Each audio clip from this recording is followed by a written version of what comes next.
for all of Okay. us. Welcome to our today's class. I warmly welcome to everyone by greeting good morning and good afternoon, good evening, wherever you are, to my Zoom audience and also to the Facebook live audience as well. Uh, so my name is Maratib, and we are in our today's live class. This class is basically have two sessions. One session is on on our online course which we are doing from last 8 weeks. The title of this course is Introduction to Advanced listening skills. We do a lot of stuff in that category, in that subject.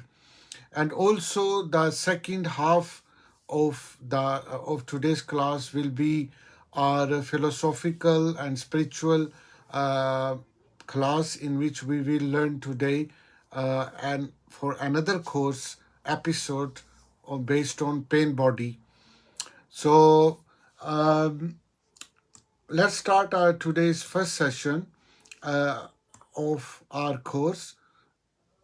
And yeah, so before going, I would like to brief you what we covered in last 8 weeks in empathic communication, in advanced listening skills. We did a lot in character and communication and their link with each other. We also did learn empathy listening as well. We also learned a lot of other features like autobiographical responses from the speaker and from the listener. We also learn about in details about the Indian talking stick narrated and described by Stephen Covey. We also learned last week actually about the street hawkers, about when they had a third alternative solution.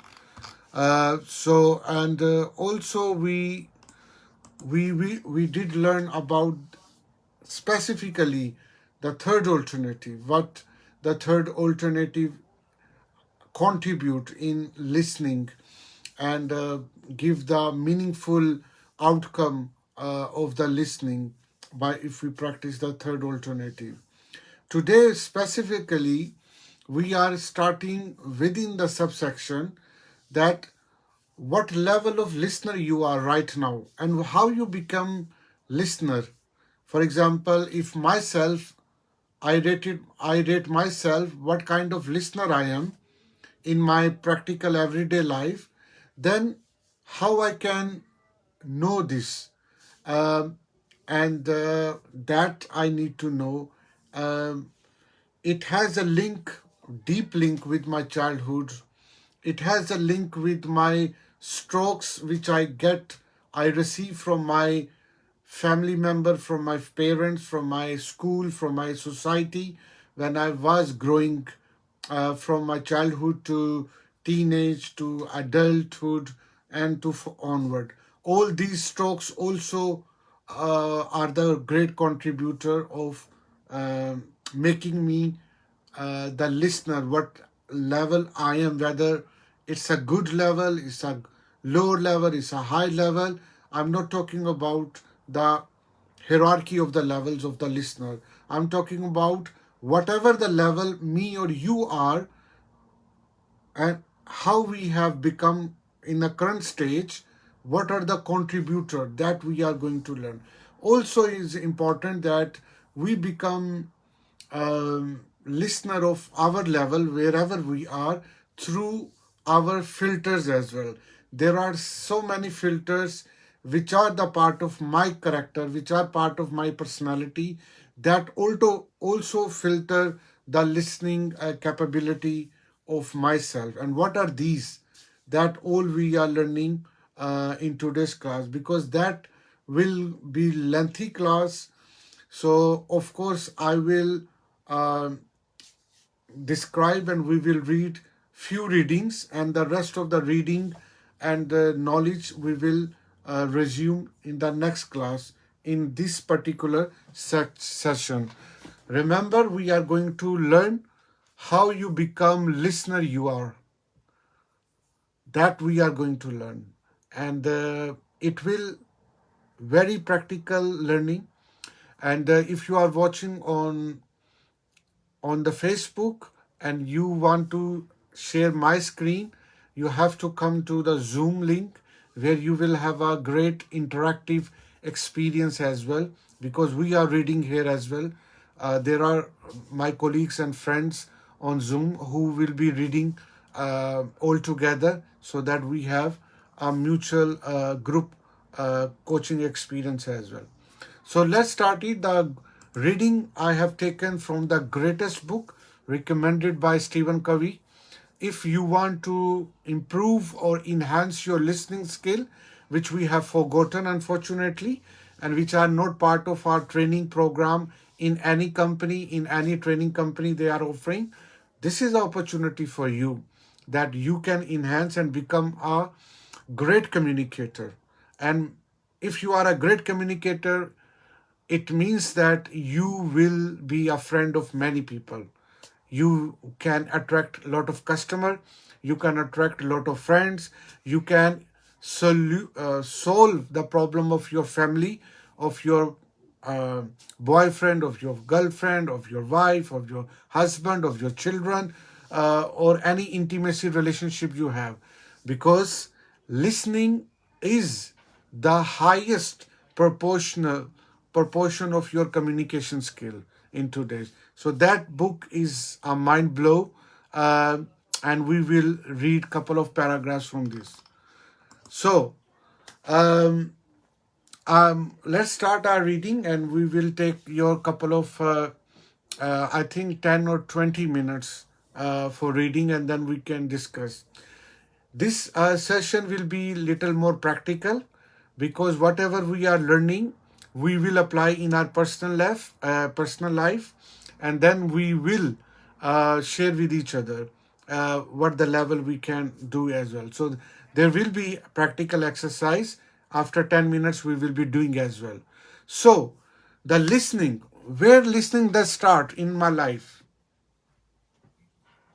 which part of my age group, of my age, basically, that my listening exactly starts. Well, in my personal opinion, it's right when I was in tummy of my mom, when my mother conceived the pregnancy, and the fetus start to develop for a couple of months, like 3, 4 months, and when there is a life start to come into the fetus in the during the pregnancy or after the pregnancy, that the fetus has now life, and that life is started, and the different organs start to develop within that child, premature child, and within few months you start to receive your receptors, ears, and some level of little very tiny brain, and that's how you start to receive the environment from the tummy of your mom. And whatever the environment your mommy is experienced, your mother is experienced, that all become is start to become part of your pre-born child. And once the child is born, that child is now direct connection with the environment to receive whatever we are feeding the child, or what's going on around us. Now, if you look at, imagine the child when it's born. Let's say the child is born and it's 1 year of age, 2 years of age. Let's say 1 year of age, and that child is in court. That child is in the crib, a small court, a little bigger court, where the child is protected by four walls of the wood or stuff like that. Did you notice that that child is all the time listening to you, because that child cannot speak anything. That child hasn't learned anything how to speak. Just only they listen. The child does listen, the boy, baby girl, they listen only. But we don't focus on their listening. Yes, we focus when the child start to cry. Child start to cry for anything, then we start to focus. That very moment, that very stage of the life, child start to be trained that speaking is more powerful than listening, unfortunately. Did you notice what I say? When child start to cry and give the attention to his or her mother or dad, that I'm crying, I need something, that type, that child gets training that speaking is more powerful than listening. That wrong teaching we taught to my child, because we do not listen the silence of child. We only listen when that cry. So that cry mean that child start to speak, and then the parent have uh, gets the focus on the child's need, and they do. That is the dilemma and tragedy which start on the childhood. That's why we raised and we brought up in that speaking and shout environment as a powerful speaking tool, as a powerful communication tool, and we always underrate the listening, because my parents does not want give attention to my listening, sorry, to my silence. So when so that's why we do. uh, so it's little philosophical reason, but it's very practical reason. Do you understand it, or do you are you agree with it?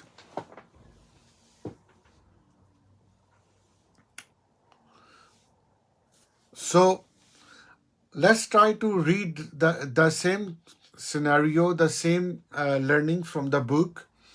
And I would ask my colleague Jenny, she can start the reading, and then we can discuss it. So I would ask, you can ask a lot of questions.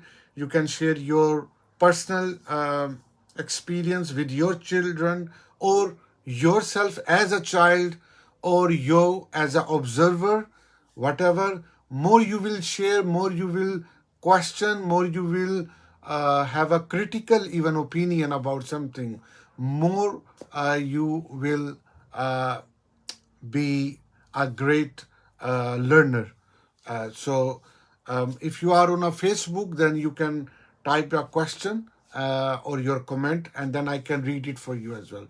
So let's start reading from today, that our childhood, even very early stage of the childhood, when I was a baby, um, or you were the baby, uh, and you were in the court, I was in the crib, that starting that training was started just on that stage, about not to focus on listening, unfortunately. So let's start it. So Jenny, if you can start reading this, please. From cradle to childhood, we lack skill as listeners for many reasons, some personal, some more or less universal. They have to do with childhood experiences, formal training, psychological limitations, and socialized attitudes. Our attitudes toward listening begin in the crib. A baby who is just lying there doing the infant equivalent of listening gets no attention. However, the minute the baby begins to cry, the infant equivalent of speaking up, mommy or daddy usually comes and picks the baby up, speaks, or pays some other kind of attention. Any attention is what the baby craves, even negative attention. Stop that crying is better than no attention at all. The message the infant receives is that talking earns more rewards than listening. a message repeated over and over during infancy. Yes, thank you. It's a great reading, and it's very relevant with our daily life. Everyone's life is it surrounds us. Even if we were child, or we had the children, or we were interacting with the children, or we were as an observer, everybody come across is. So it's a very much a reason why we are not a good listener, why we are not trained as a listener right from the childhood. I know I remember, or I see lot of mothers, lot of parents, they focus on the speaking of the child. Oh, my child does not speak. He or she does speak very slowly or very, uh, I mean, with not discipline, with not frequently, with not fluency, and they are very very worried about, and they never focus that uh, is my child listening properly the way it should be. We never bother. That's how we become so poor, and that's why we when we become adult, and when we start jobs, when we get married, or we are in partnership with my wife or my husband or girlfriend boyfriend, we have start to misunderstanding, we start to have lot of semantic problem, we start to have lot of communication problem. I don't mean to say you, but why you are trying to say that, and the other person is saying, oh, I don't mean to say, I did not mean to like that. All the time we are doing, and we messed up our relationship, because of this poor listening training right from childhood. And often we speak with our child, we usually don't argue with me, you don't know what you're talking about, don't interrupt with your elder. That's we usually shout, or we give response to our child when the child start to speak. Shut up and listen to me. That usually mom or dads say to the children when they are throwing the tantrums and stuff like that. When we do children, so we don't want to listen either children and but we want children to listen to us. But the children got the wrong message, because you are influencing on the children as a speaker, so they will keep in mind unconsciously, no, speaking is more powerful, because my mom shouts on me, my dad shouts on me, and that is a powerful thing. Because when I'm a listener, my mom does not give attention. When I'm listening to them, my dad does not focus that I'm listening very politely, I'm listening very with great attention. But and that it does not make me either any helpful for resolving my problem as a child. So that message um, start to perceive by that child, and that child start to also grown up with the shouting person, because that he or she has been trained with their environment. So let's start to read this, and what our author of this book is saying. So I would ask Mike if you can read it, please. As the child grows older, the parents and other significant people in the child's life communicate additional messages about listening. Sometimes these messages are verbal, sometimes nonverbal. Following are some of the influential verbal messages many people receive as children. Don't argue with me. You don't know what you're talking about. Don't interrupt your elders. Don't be forward. Shut up and listen. Children should be seen and not heard. Be quiet. You're too young to understand. Don't speak until you're spoken to. Look at me when I shout at you. Thank you. It's a great reading. So that's it is a root cause for us. So let's go further one.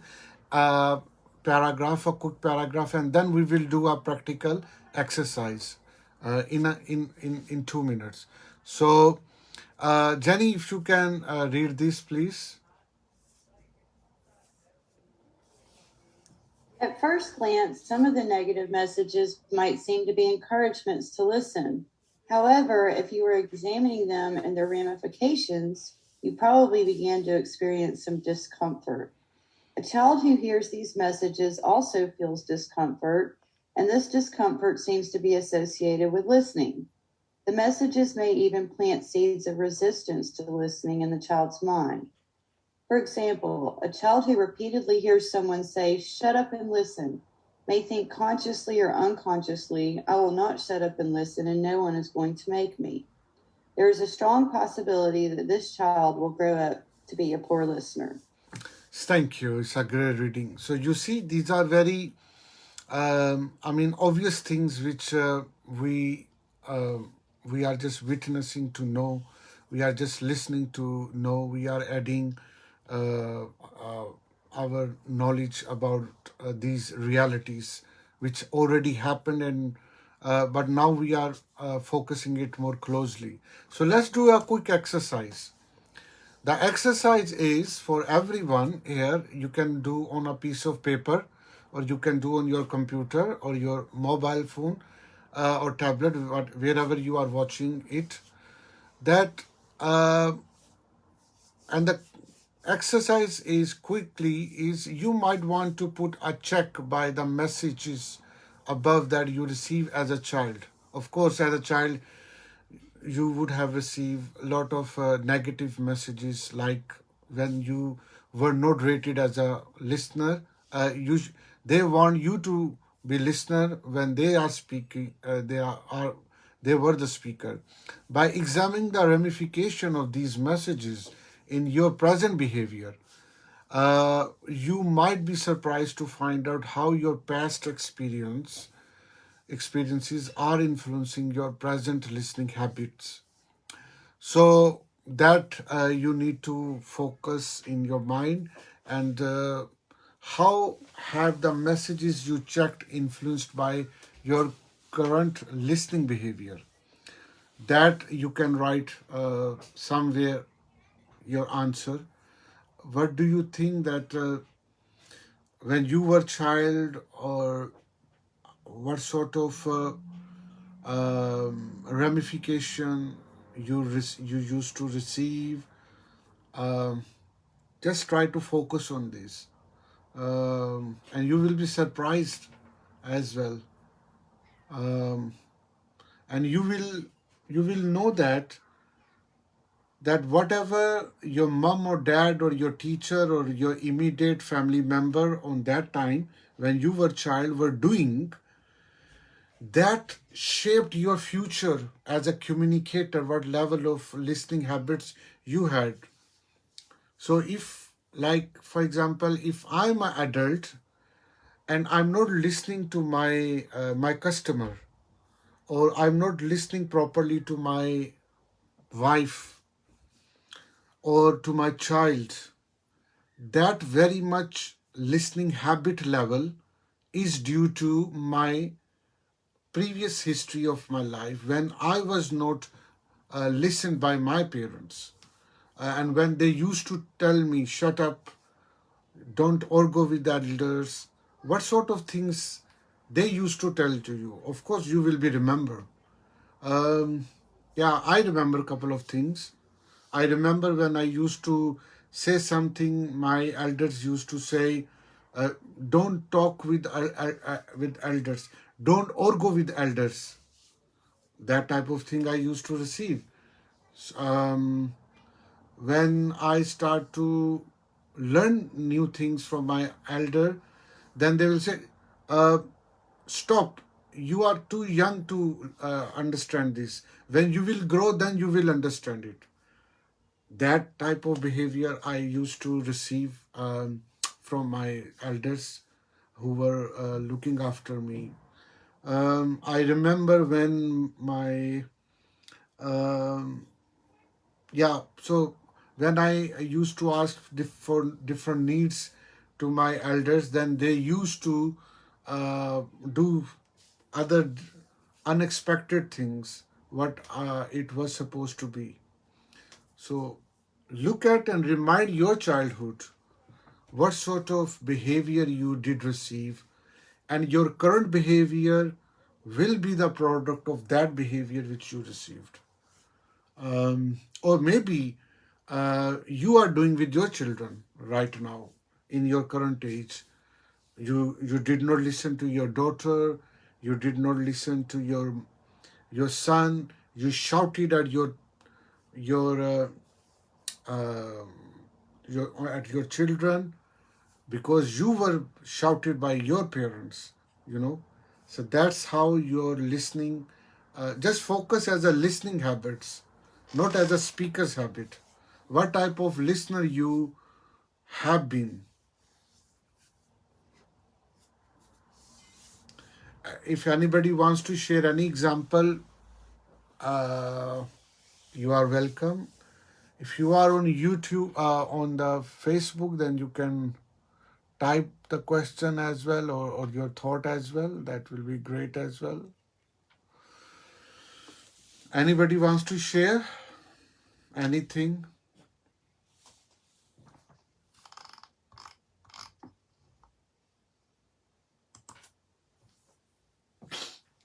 Let's go further. Of course, that's a very personal thing. Um, be- Many people may be reluctant to share it, but no problem. We are here to learn each other from each other, and of course, don't take it personal very much. But still, if it's personal, you can resolve it at yourself. As far as you have awareness of your listening behavior in your current life, you should know that it may have due to your history of in somewhere in historical life event in your life previously. So let's now quickly learn about the strokes. The strokes is also a great contributor, negatively or positively, in order to build your listening skills as well. Like when the child is doing something, or you as an adult is doing something or saying something, the strokes which you receive from the other observer, from other listener, that also make you a great listener or a bad listener. So that is very important. Usually strokes we receive very negatively as well. For example, some of the negatively strokes we receive, that I was told angrily to shut up. That is a very negatively stroke. One of the negatively stroke, it will be, I got negative strokes for speaking up. One of the negatively stroke I received, I certainly couldn't disagree, and if I did, I sure heard about it. That is a negative. Another stroke which mostly people receive, if I did not listen, I would get a spanking. That usually we also receive. So the strokes are the great um, contributor for reshaping your future listening and communication skills as well. So let's start to read it quickly, and then we can do a quick exercise. So I would ask Mike if you can start reading his.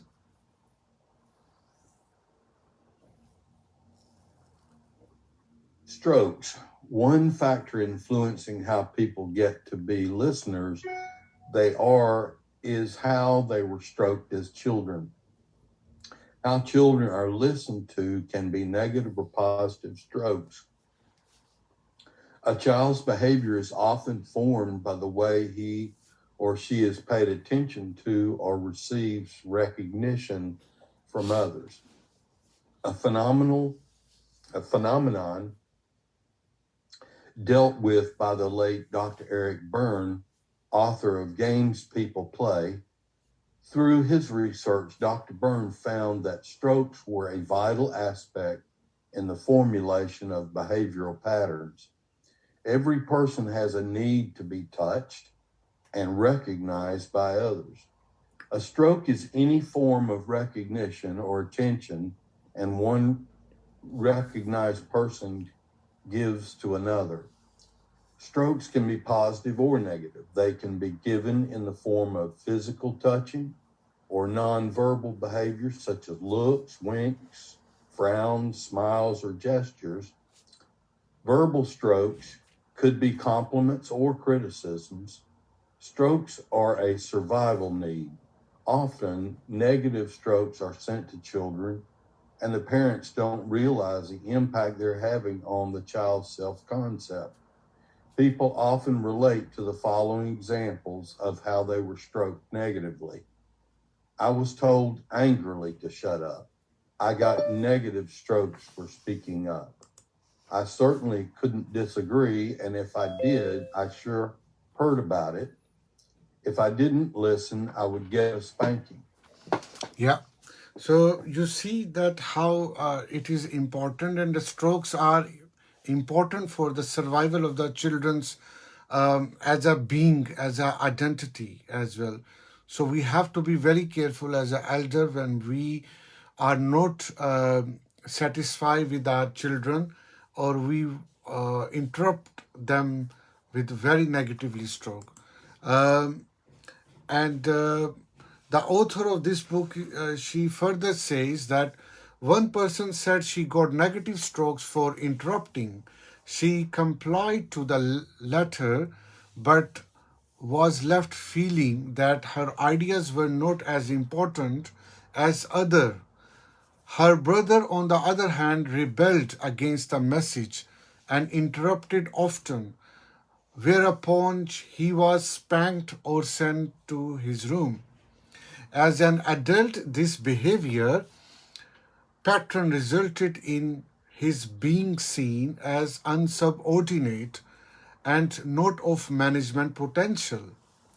She further says Mary provides an example that most people can relate to.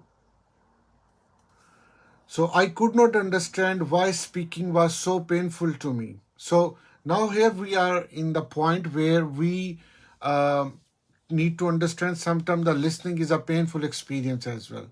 And how? Let's try to read from the book. She says, until one day during the heated discussion with a co-worker, the light bulb went on. I had asked this coworker quietly several times to bring me a report I needed. When she didn't bring it to me, I raised my voice and told her to bring it to me right now. This resulted in an angry discussion during which co-worker said, what she said, I know I don't have to listen to you the first couple of times because you always repeat what you are saying to me. That's when the light bulb went on. She was right. I do repeat over and over again when I want from others and end up saying it angrily. Now here she is going to have conclusion. And this is exactly what my parents did to me. I guess listening became painful when it often ended with someone angrily yelling at me.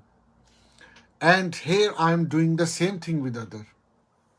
So that's, of course, you can also share your experience if you want to share about something happened done by your parents or your elders, and you are also trained to do this with your customer, with your co-worker, with your boss, with your, a partner as well. That's thing. So now we just quickly reading another paragraph, and then we will do our exercise about listening, and then we will turn into the next session. Uh, and this paragraph is telling you about the listening is one of the finest stroke one person can give to another, And what is that about? Uh, I would ask Jenny if you can read it, please. Listening is one of the finest strokes one person can give another. When people have been listened to, they leave the encounter feeling that what they have said has been heard. When people feel they have been tuned out and have been listened to non judgmentally and non critically, they see themselves as worthy of attention. This kind of listening has a positive effect on the talker's self esteem. Level one listening is a way to have a positive influence on others because it comes from the heart's intelligence. For instance, when a secretary suddenly begins to make a number of typing errors, mumbles under her breath, and snaps at a coworker, a boss who is paying attention may say something like, "You seem upset about something. Can I help?" To be listened to can make one feel understood and worthwhile as a human being. On the other hand, if the boss had been critical, "You shouldn't lose your temper or snap at people," the secretary, who is already feeling out of sorts, would take his critical comment as a real put down, and her feelings would more than likely accelerate. We can also stroke others by how we listen to them non-verbally. Often a listener turns a talker off by a certain look, a shift in body posture, or a closed position, or an impatient tapping of fingers on a desk or a table. When we listen with an attentive look, lean forward with interest, or have an open body posture, we non-verbally stroke the talker in a positive way. Thank you. It's a great reading, Jenny. So you see how in our office, our behavior, our attitude towards our co-worker, our staff, towards our boss is very much what we did learn from our previous life. Uh, and of course, in office environment, your all attitudes, negatively or positively, behavior, are reflection of your previous life. And our observer or our listener, they can easily predict that what the category of life you have been living with your parents, or maybe working with in another company with other uh, type of people as well. For example, if a very polite and good leader boss is trying to speak gently and pointing out nicely with the employee who is not doing good job, uh, the response of the employee can tell to the boss that what the previous boss may have done with that employee before.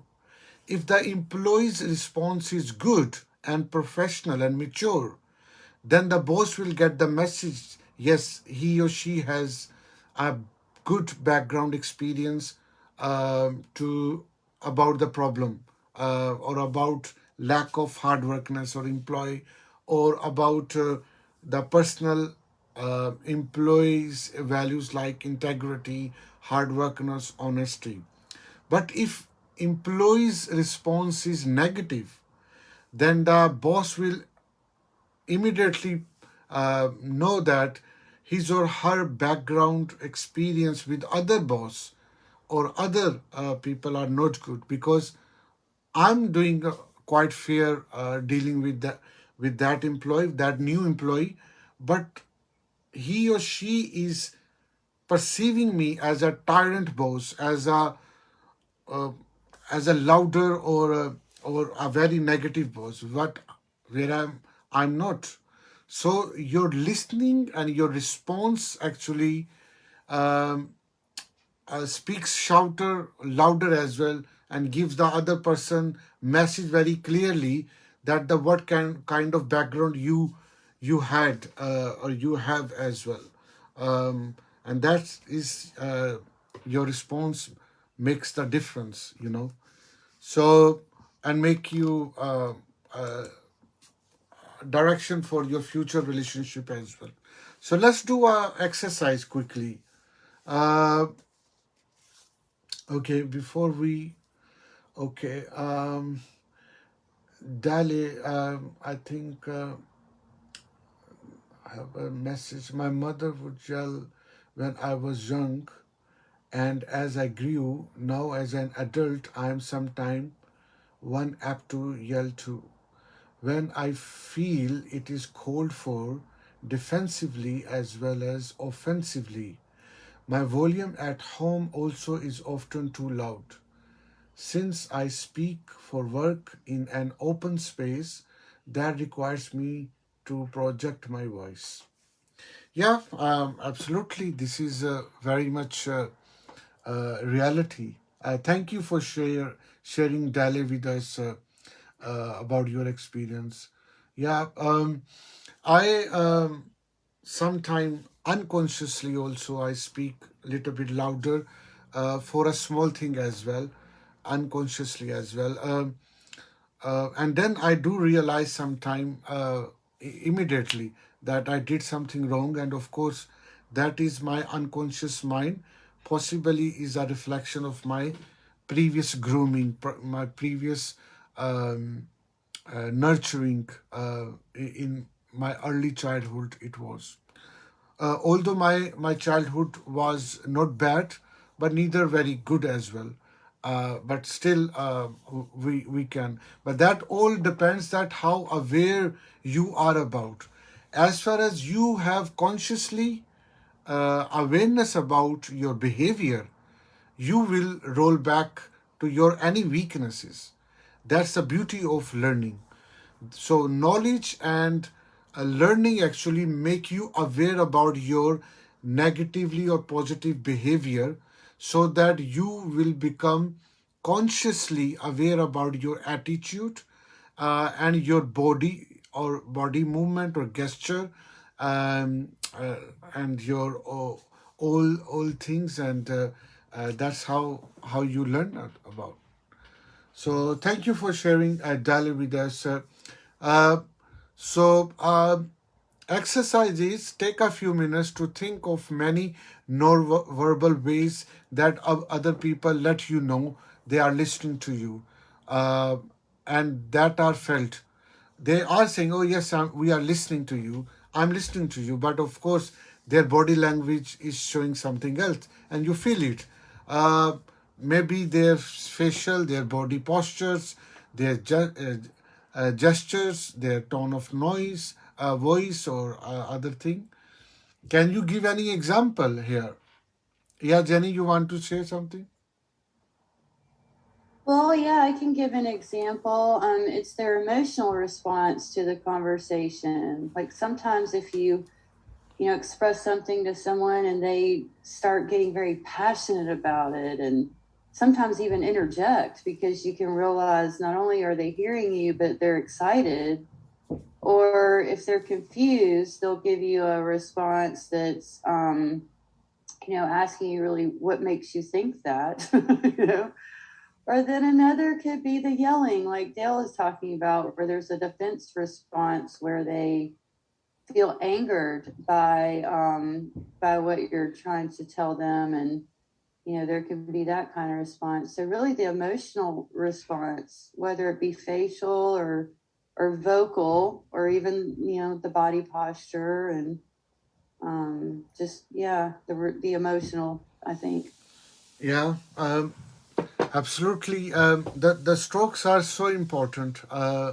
That's these strokes when we receive from our parents, when we receive from our children, from our teachers, from our elders, from our immediate guardians or adults, wherever we have been living with or raising with them. These strokes are very important. That's the point which author is trying to say us that, and they are our survival needs. It's more important. The strokes are survival needs.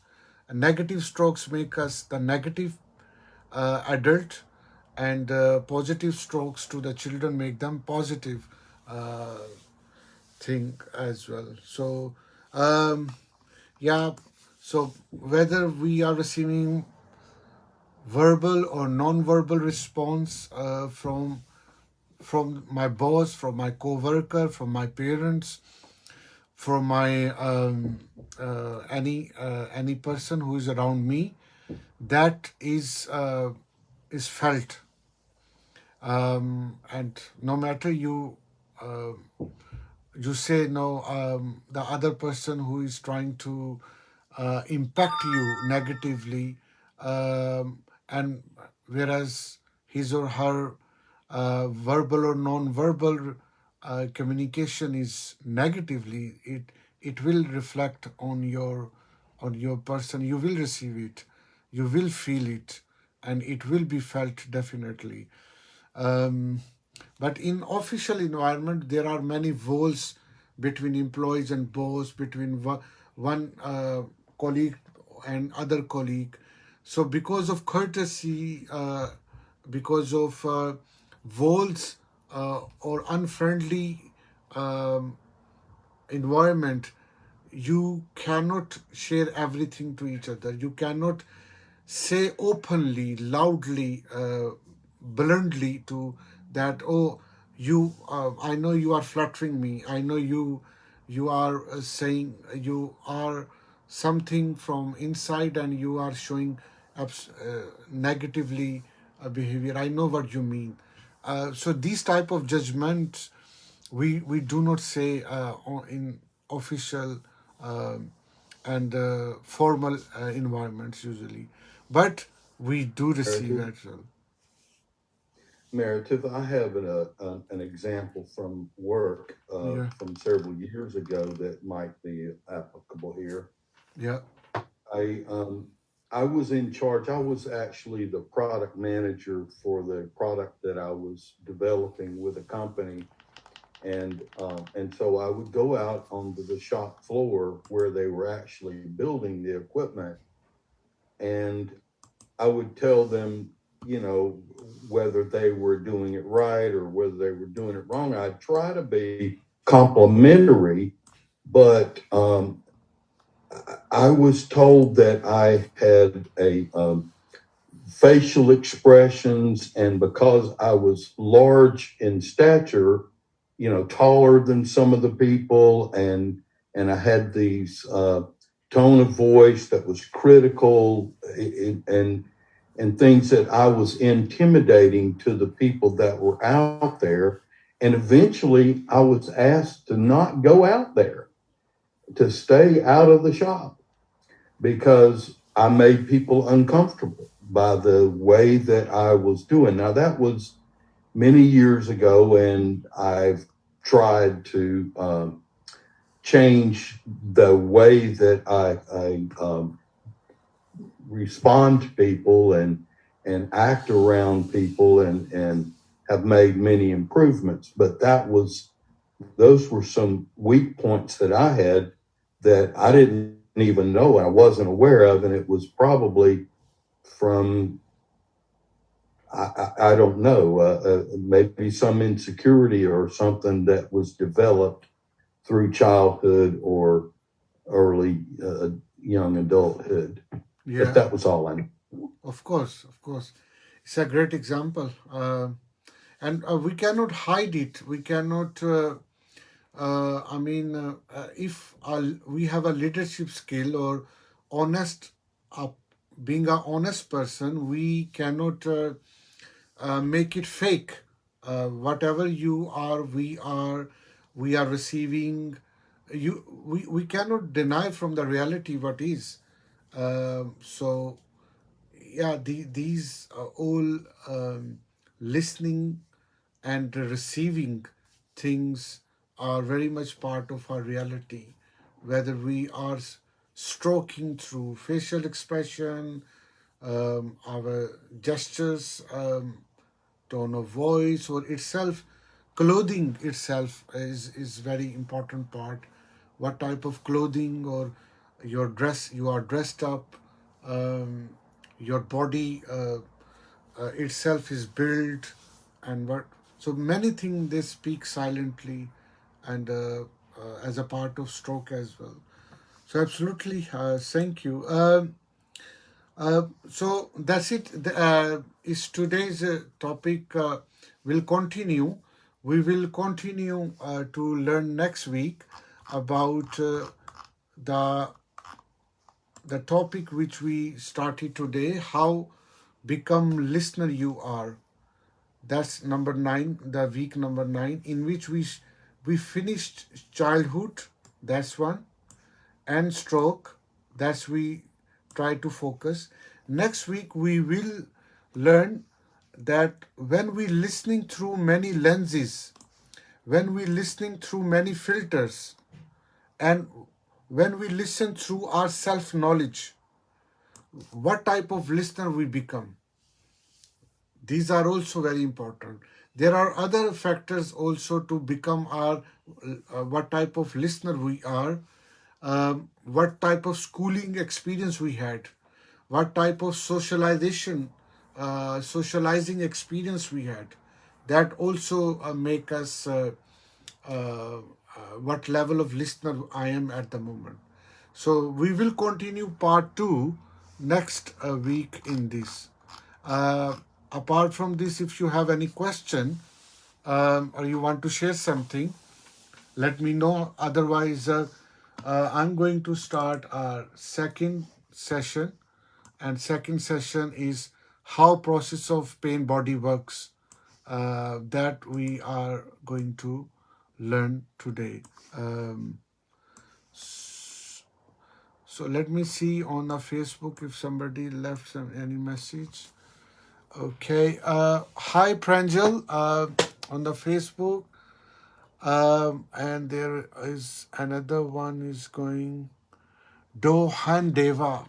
Hello, Dohan Deva. How are you? Thank you for being in this class. This class is going to, this session is going to finish. We are going to start our second session of Pain Body. This is again is our online course that how our pain body works and what is a pain body. We are in episode number 7 for this online course. So I'm going to shut down our close our video on Facebook session, and I will come back with the new link on the Facebook, because I'm online on the 7 habits on highly effective people group. Now I'm turning into my page, which is a life coaching page. The second session I'm going to be online there. However, I'm continue on Zoom. There is a link on the Zoom on the Facebook live video right now. You can copy paste on a browser and join me on the Zoom, or come to the live coaching page as well. I will see you in a 1-2 minutes there if you like to join there. Okay. Yeah, Dale, he's saying, is this group session for 7 habits of highly effective people? I see the pain body group seemed connected. Okay. Yeah, no problem. I'll see you there on the page. Yeah. And let me. Recording stopped.